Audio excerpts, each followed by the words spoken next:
नमस्कार, तपाईँ अहिले हेर्दै हुनुहुन्छ समाचार पार्टी न्युज बुलेटिन। म प्रहलाद चन्द्र घिमिरे। सदाको झैँ आज पनि हामी देश तथा विदेशका महत्त्वपूर्ण खबर, दिनभरका प्रमुख समाचारहरू लगायत महत्त्वपूर्ण तपाईँलाई काम लाग्ने हेर्नै पर्ने समाचार, ब्रेकिङ न्युज अपडेट अनि आज दिनभर कहाँ के भयो सम्पूर्ण जानकारी लिएर उपस्थित भइसकेका छौँ। हामीलाई अन्तिमसम्म हेर्नुहोला। हाम्रो मेहनतका लागि यो भिडियोमा एउटा लाइक अवश्य गर्नुहोला। दर्शक महानुभाव पल पलको न्युज अपडेटका लागि हाम्रो च्यानललाई सब्स्क्राइब गर्नुहोस् अनि नजिकै आउने बेल आइकनलाई क्लिक गर्नुहोला। देशभित्रबाट हेरिरहनु भएको छ भने आफू रहेको गाउँ ठाउँ सहर जिल्लाको नाम लेख्नुहोला। विदेशमा हुनुहुन्छ भने कुन देशबाट हेरिरहनु भएको छ त्यो कुरा लेखिदिनुहोला। दैनिक रूपमा हेर्नुहुन्छ भने रेगुलर भनेर लेख्नुहोला। आज पहिलोचोटि हो भने फर्स्ट टाइम भनेर लेखिदिनुहोला। आउनुहोस् दर्शक महानुभाव, आजका दिनभरिका समाचारहरू सुरु गरौँ मुख्य खबरका शीर्षकहरूबाट। जातीय भेदभाव तथा छुवाछुत उन्मूलन दिवस विभिन्न कार्यक्रम गरी मनाइयो। पछिल्लो 9 वर्षमा छुवाछुतका 225वटा घटना रहेको तथ्याङ्क। प्रतिनिधि सभाको चुनाव आगामी कार्तिक मक्सिरभित्रै हुने प्रधानमन्त्री शेरबहादुर देउवाको भनाई। जातीय भेदभाव र छुवाछुत अपराधजन्य कार्य भएको प्रधानमन्त्री देउवाको धारणा। गृहमन्त्री बालकृष्ण खाँड र माओवादी अध्यक्ष पुष्पकमल दाहाल प्रचण्डबीच भेटवार्ता। काठमाडौँ महानगरपालिकाका मेयर बालेन शाह र पुष्पकमल दाहाल प्रचण्डबीच भेटवार्ता। चलचित्र सार्वजित निर्माणमा पर्यटन मन्त्री आलेले 5 महिनाको तलब सहयोग गर्ने। त्रिवीमा ताला नलगाउन नेवी सङ्घलाई चेतावनी। आज प्रदेश 1 मधेस बागमती र गण्डकीमा पानी पर्ने सम्भावना। खाडीबाट फर्केर गाउँमा भैँसी पालन, मासिक 4 लाखको आम्दानी। म्यादी प्रहरी भई काम गरेका युवालाई सिटिबिटी मार्फत निशुल्क तालिम प्रदान गरिने। नेपाल भारत सीमा विवाद। कञ्चनपुरको सडक घाटमा लाल पूर्जा भएका नेपालीले जमिन जोत्न पाउने। युद्धले अफ्रिकी देश र नागरिक मारमा परेको अफ्रिकी युनियन प्रमुखको पुटिनसँग गुनासो।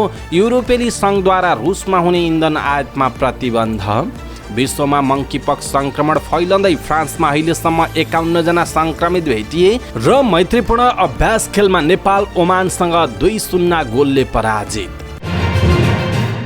नेपाल छुवाछुत मुक्त घोषणा भएको 16 वर्ष पुरा भएको छ। 2063 साल जेठ 21 गते सरकारले नेपाललाई जातीय छुवाछुत मुक्त राष्ट्र घोषणा गरेको थियो। हरेक वर्ष जेठ 21 गतेलाई जातीय भेदभाव तथा छुवाछुत उन्मूलन दिवसका रूपमा मनाउने गरिन्छ। विक्रम सम्वत 2058 साल साउन 32 गते छुवाछुत अन्त्य गर्ने प्रतिबद्धता सहित त्यही वर्ष राष्ट्रिय दलित आयोगको स्थापना भएको थियो।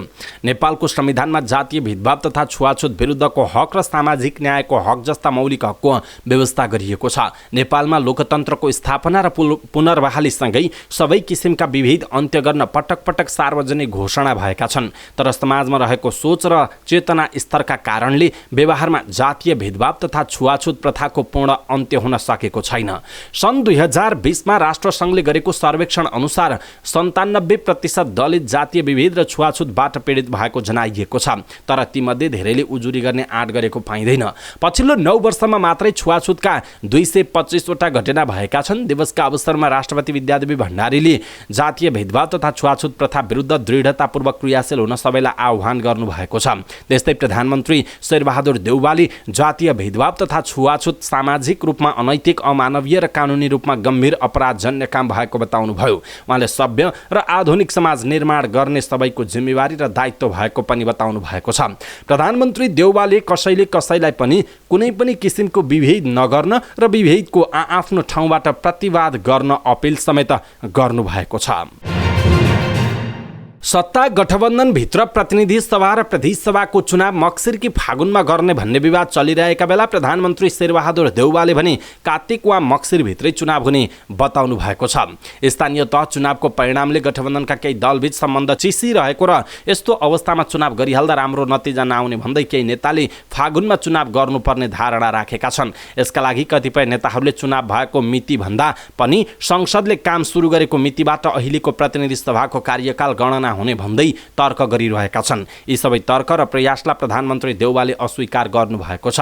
हामी सरसल्लाह गर्दैछौँ, कार्तिकमै गरे पनि हुन्छ, ढिलो गर्यो भने झन् विवाद हुन्छ। तपाईँहरूले पनि ढिलो भयो भनेर लेखिदिइहाल्नुहुन्छ। गठबन्धनका पार्टनरसँग कुरा गरेर कार्तिक वा मक्सिरमै चुनाव हुन्छ, शनिबारको एक कार्यक्रममा प्रधानमन्त्री देउवाले भन्नुभएको छ। उहाँले अहिलेको चुनावी परिणाम राम्रो रहेको र आउँदो चुनावसम्म गठबन्धन कायम रहने पनि बताउनु भएको छ। यसैबीच प्रधानमन्त्री शेरबहादुर देउवाले जातीय भेदभाव र छुवाछुत सामाजिक रूपमा अनैतिक, अमानवीय र कानुनी रूपमा गम्भीर अपराधजन्य कार्य भएको बताउनु भएको छ। नेपाल छुवाछुत मुक्त राष्ट्र घोषणाको 16 वर्ष पूरा भएको अवसरमा उहाँले शुभकामना सन्देश मार्फत हरेक नागरिकलाई न्याय, समानता सहितको मर्यादित जीवनका लागि शुभकामना व्यक्त गर्नुभयो। विक्रम सम्वत 2063 साल जेठको 21 गते नेपाललाई छुवाछुत मुक्त राष्ट्र घोषणा गरिएको हो। नेपालमा लोकतन्त्रको स्थापना र पुनर्बहालीसँगै सबै किसिमका विभेद अन्त्य गर्न पटक पटक सार्वजनिक घोषणा भएका छन्। प्रधानमन्त्री देउवाले जातीय भेदभाव र छुवाछुतको व्यवहार एक सभ्य समाजको कलङ्कका रूपमा रहेको हुँदा प्रत्येक नागरिकले न्याय, समानता र स्वतन्त्रताको अनुभूति हुने गरी जिउन पाउने नैसर्गिक अधिकारको सुनिश्चित गर्न कानुन नै बनाएर समतामूलक समाज निर्माणको सार्थक प्रयास हुँदै आएको उल्लेख गर्नुभएको छ। मानव सृष्टि र सभ्यताको विकासक्रमसँगै प्रारम्भ भएको विविध विकृति र विसङ्गतिले व्यक्ति, परिवार, समाज र राष्ट्रलाई नकारात्मक प्रभाव पारेको उल्लेख गर्दै उहाँले समाजमा विद्यमान धर्म, परम्परा र संस्कृतिका नाममा मानव बीचमै जातीय, क्षेत्रीय, लैङ्गिक विभेदका व्यवहार हुनु आफैमा एक अपमानजनक कार्य भएको पनि उहाँले बताउनुभयो। गृहमन्त्री बालकृष्ण खाँडले नेकपा माओवादी केन्द्रका अध्यक्ष तथा पूर्व प्रधानमन्त्री पुष्पकमल दाहाल प्रचण्डसँग भेट गर्नु भएको छ। दाहाललाई भेट्न मन्त्री खाँड ललितपुरको खुमलटार स्थित दाहाल निवासमा पुग्नु भएको थियो। भेटमा स्थानीय तह निर्वाचन र समसामयिक राजनीतिबारे छलफल भएको जनाइएको छ। भेटमा समसामयिक राजनीति, सङ्घीय संसदमा पेश भएको आर्थिक वर्षको बजेट, सरकारले संसदमा पेश गर्न लागेका विभिन्न विधेयकबारे छलफल भएको मन्त्री खाँडका प्रेस संयोजक मधुसूदन भट्टराईले जानकारी दिनुभयो। भेटमा स्थानीय तह निर्वाचनको समीक्षा र सत्तारूढ दलहरूको गठबन्धनको निरन्तरता बारे समेत छलफल भएको थियो। सरकारले प्रतिनिधि सभाको जारी अधिवेशनमा राजनीतिक दलहरू बीचको सहमतिमा नागरिकता विधेयक पेश गर्ने तयारी गरिरहेको भन्दै मन्त्री खाँडले त्यसबारे समेत दाहालसँग परामर्श गर्नुभएको थियो। काठमाडौँ महानगरपालिकाका मेयर बालेन्द्र शाह बालेनले माओवादी केन्द्रका अध्यक्ष पुष्पकमल दाहाल प्रचण्डसँग भेट गर्नु भएको छ। प्रचण्डलाई भेट्न मेयर शाह बिहान प्रचण्ड निवास ललितपुरको खुमलटार पुग्नु भएको थियो। भेटमा माओवादी केन्द्रका अध्यक्ष प्रचण्डले मेयर शाहलाई बधाईसहित सबै दलसँग सहकार्य गरेर अगाडि बढ्न सुझाव दिनुभएको छ। साथै आफ्नो पार्टीको साथ र सहयोग रहने पनि उहाँले बताउनुभयो। मेयरमा निर्वाचित भइसकेपछि शाहले यसअघि प्रधानमन्त्री एवं काङ्ग्रेस सभापति शेरबहादुर देउवा र एमालेका अध्यक्ष केपी शर्मा ओलीसँग भेट गर्नु भएको थियो। शाहले काठमाडौँ महानगरपालिकाको मेयरमा स्वतन्त्रबाट जित्नु भएको हो। पर्यटन मन्त्री प्रेम आलेले चलचित्र सर्वजित निर्माणमा आर्थिक सहयोग गर्ने घोषणा गर्नुभयो। प्रधानमन्त्री निवास बालुवाटारमा आयोजित चलचित्रको शुभ मुहुर्त कार्यक्रममा मन्त्री आलेले पार्टीको लेवी कटाएर 5 महिनाको तलब सहयोग गर्ने घोषणा गर्नुभएको हो। दलित महिला केन्द्रले निर्माण गर्न लागेको यो चलचित्रको दिनेश डिसीले निर्देशन गर्ने जनाइएको छ। चलचित्र दलित आन्दोलनका अगुवा भगत सर्वजित विश्वकर्माको जीवनमा आधारित हुनेछ। चलचित्रको बालुवाटारमै प्रधानमन्त्री शेरबहादुर देउवाले मुहुर्त गर्नु भएको छ। जातीय भेदभाव तथा छुवाछुत उन्मूलन दिवसको अवसरमा चलचित्रको शुभ मुहुर्त गरिएको हो। चलचित्र निर्माणका लागि 1 करोड 25 लाख लागत लाग्ने अनुमान गरिएको छ। नेपाल विद्यार्थी सङ्घ नेवी सङ्घले त्रिभुवन विश्वविद्यालयमा फेरि ताला लगाएपछि नेकपा क्रान्तिकारीले विरोध जनाएको छ। नेवी सङ्घले 132 दिनदेखि त्रिवीका उपकुलपति, रजिस्ट्रार र शिक्षाध्यक्षको कार्यालयमा लगाएको ताला नेकपा क्रान्तिकारीले जेठ 18 गते तोडेको थियो। तर नेवी सङ्घले जेठ 19 गते फेरि तालाबन्दी गरेपछि नेकपा क्रान्तिकारीले अब सह्य नहुने चेतावनी दिएको हो। महिनौदेखि बन्द भएर शिथिल भई थला परिसकेको विश्वविद्यालय खोलिनु पर्दछ। विद्यार्थी निर्धक्क पठन पाठन गर्न पाउनुपर्छ। विश्वविद्यालयले कामकाज सहज बनाउन पाउनुपर्छ भन्ने हाम्रो बुझाइ हो। खुलेको विश्वविद्यालय फेरि ताला लगाइनु कस्तो स्वार्थ र विवेकपूर्ण निर्णय होला, नेकपा क्रान्तिकारीले जारी गरेको विज्ञप्तिमा भनिएको छ। क्रान्तिकारीले तालाबन्दी जारी रहे जुनसुकै अप्ठ्यारो अवस्थाको सामना गर्न सरकार तयार हुनुपर्ने चेतावनी पनि दिएको छ। अझ प्रदेश 1, मध्य प्रदेश र बागमती प्रदेशको 1-2 ठाउँमा पानी परेको जनाइएको छ। प्रदेश 1 को पहाडी भूभाग र बागमती प्रदेशको पूर्वी भूभागमा हल्कादेखि मध्यम खालको वर्षा भएको मौसमविद गङ्गा नगरकोटीले जानकारी दिनुभयो। उहाँका अनुसार अन्य प्रदेशमा भने मौसम सामान्यतया सफा रहेको छ। यस्तै दिउँसो प्रदेश 1, बागमती प्रदेश, मधेस र गण्डकी प्रदेशको केही ठाउँमा मेघगर्जन, चट्याङ र हावाहुरी सहित हल्कादेखि मध्यम वर्षा भएको थियो।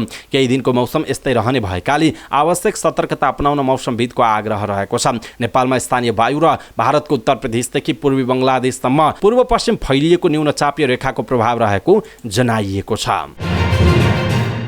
10 वर्ष अरबको खाडीमा पसिना बगाएर गाउँ फर्किएका म्याग्दीको बेनी नगरपालिका 7 कुरिला खर्कका 38 वर्षीय सुरेश ढुङ्गाना परिश्रम गर्ने हो भने विदेशमा भन्दा आफ्नो गाउँघरमा नै कमाउन सकिन्छ भन्ने सन्देश दिन सफल हुनुभएको छ। स्वदेशमै सम्भावना देखेर गाउँ फर्किनु भएका ढुङ्गानालाई गाउँ आएपछि साथीहरूले अमेरिका जान उचालेका थिए। उहाँले अमेरिका जाने होइन, गाउँमै अमेरिकामा भन्दा बढी कमाउने र गाउँमै रमाउने योजना सुनाउनु भयो। 9 वर्ष पहिला विक्रमसम्म 2070 मा कृषि तथा पशुपक्षी फर्म स्थापना गरेर व्यवसाय सुरु गर्नुभएका ढुङ्गानाको फर्ममा अहिले 22 वटा मुर्रा जातका भैँसी र 2 जर्सी गाई दुहुना रहेका छन्। ती भैँसी र गाईबाट दैनिक 150 लिटर दुध सदरमुकाम बेनी बजारमा बिक्री गर्ने गरेको ढुङ्गाना बताउनुहुन्छ।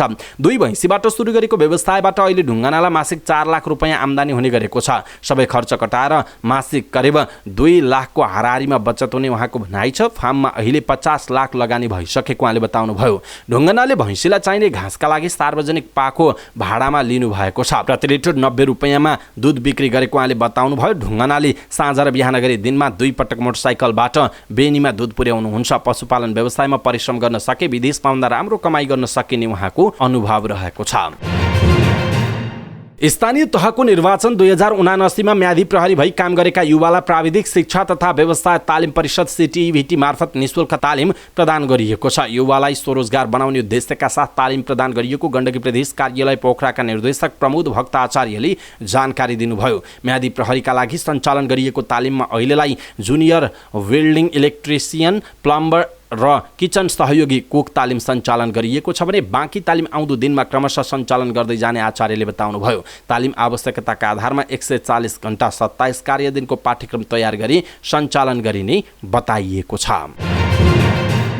भारतीय सीमा सुरक्षा बल SSBले कञ्चनपुरको बेलौरी नगरपालिका 10 सडक घाटमा नेपाली नागरिकलाई लाल पूर्जा भएको जमिन जोत्न दिने भएको छ।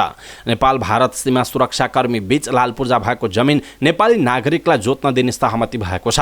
दुवै देशका सर्वे टोलीले अनुगमन नगर्दासम्म नेपाली नागरिकलाई लाल पूर्जा भएको जमिन जोत्न दिने सहमति भएको सशस्त्र प्रहरी बल नेपाल 35 नम्बर गण शैलेश्वरीका SP अमरबहादुर ऐरले बताउनु भएको छ।